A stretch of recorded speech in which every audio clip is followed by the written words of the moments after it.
Morning. So today we're gonna butterfly and scallopine our chicken cutlets for Milanese. So a few things first.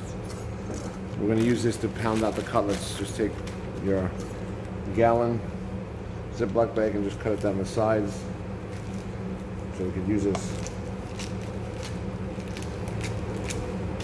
We're gonna open it up and put the chicken inside and use it to pound the cutlets nice and thin. All right. So now you can see you can open it up. All right. And then we're gonna put the cutlet in here, turn it over, and then start hitting it. All right, so I'll put that aside for now.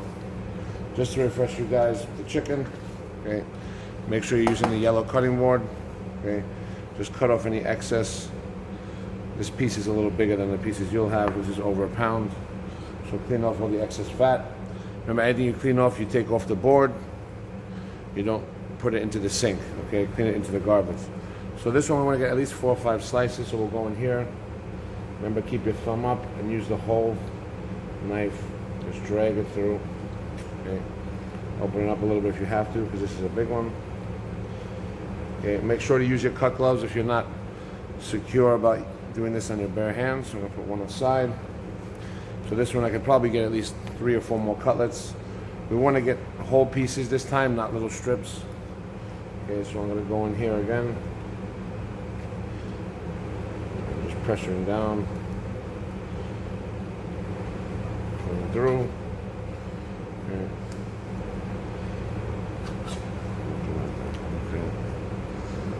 Okay, so I have another one here. Yeah, about 4 or 5 altogether. So this looks about right.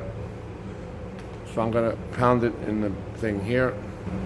Okay, so now I've got my plastic, opened it up. I'm gonna put this inside right here. Usually you could use wax paper or something else. Okay, I'm gonna take my glove off for the time being.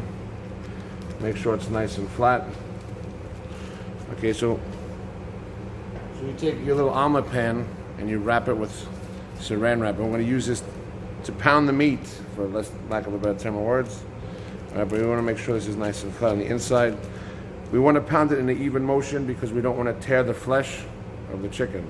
So we're going to kind of hit it down and go away, hit it down and drag out like this, okay? It's going to be a little noisy, but whatever.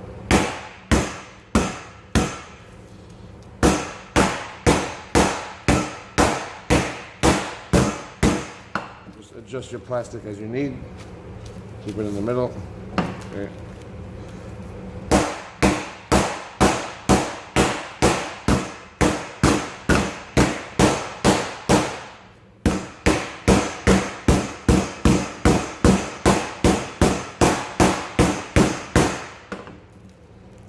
In there. You don't want to tear the flesh a little bit, so just be careful. Maybe turn it over.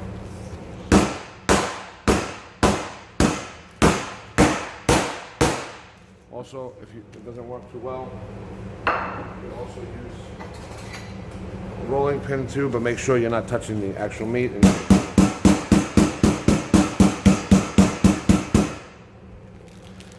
This also flattens it out, but it also tenderizes the breast meat. Sometimes it could be a little rubbery, so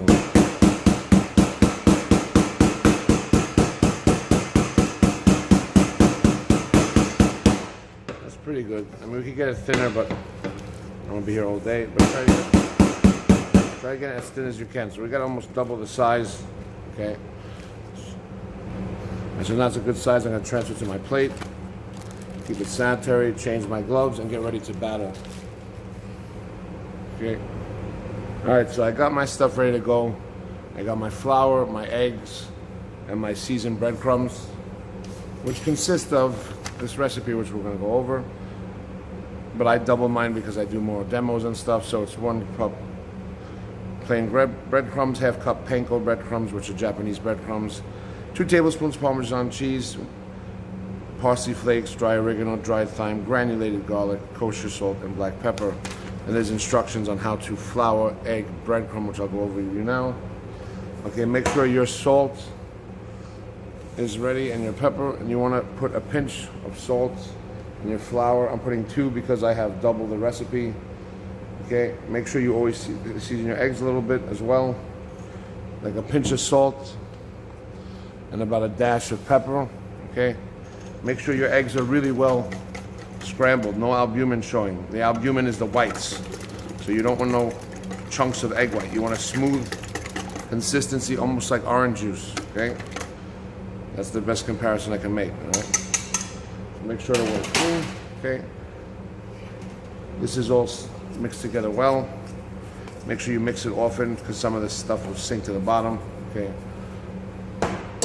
So mix up your flour, make sure the salt and pepper is well distributed and sifted, okay? All right, good. All right. And then I have my tray ready on the side for my cutlets. We're gonna put them on these trays and then wrap them, label them, and put them in our prep fridge, okay? So we're gonna work from left to right, all right? Now you always wanna have one hand dry, one hand wet. And what that means is that the wet hand will deal with the chicken and the egg, and the dry hands will deal with the flour and the breadcrumb. If you don't do this, you're gonna have something that they call club hand in the industry, where you get clumps of dough looking like foaming around your fingers, and it's a mess and everything gets all clumpy and nasty. You wanna have a nice, consistent, crunchy cutlet when you fry it, not something with bits and clumps like falling off, all right? So let's take our cutlet here that we pounded out, lay it in here. Okay, so this is my wet hand, so I don't use it anymore.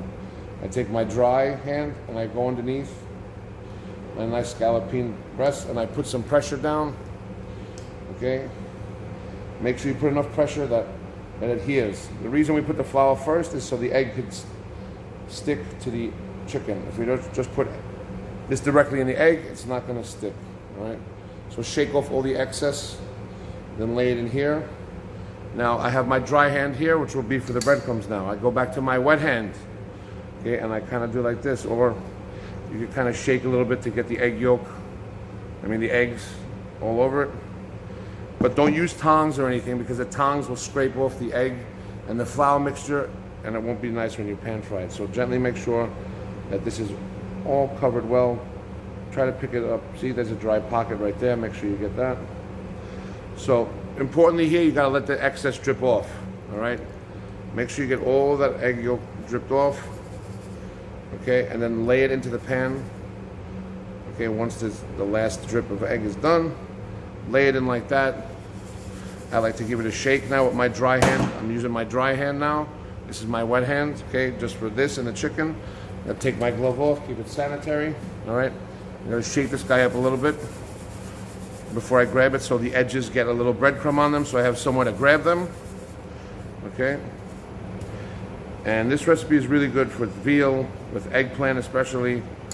This is a very good, Italian style coating. It's got Parmesan cheese in there, it's got some nice herbs. So I like to use these pie tins because they give you a nice area to work. So let me put these to the side now. So this part is crucial because you want to get a nice crust. So you want to definitely press down like this. Make sure you're wearing a glove. Okay, but for the sake of this video, I'll just do it like this. So put some over here. Okay, remember to work clean, and then press down with your hands. Press down with a decent amount of pressure so you don't have no bald spots. We don't want any bald spots, okay? Now we can shake off the excess, okay? And we should have a nice color that looks like that, all right? So we're gonna take this guy and the rest of them and put them on our tray for tomorrow. We're gonna label them. If you need to put another piece of parchment, do so. Don't layer the chicken on top of itself because it will stick together, and tomorrow when you go to pan fry them, it's gonna be one clump of chicken breadcrumb crap, all right? So let's do this recipe. Let's get into our groups, and I'll be coming around to help you, all right? Deuces.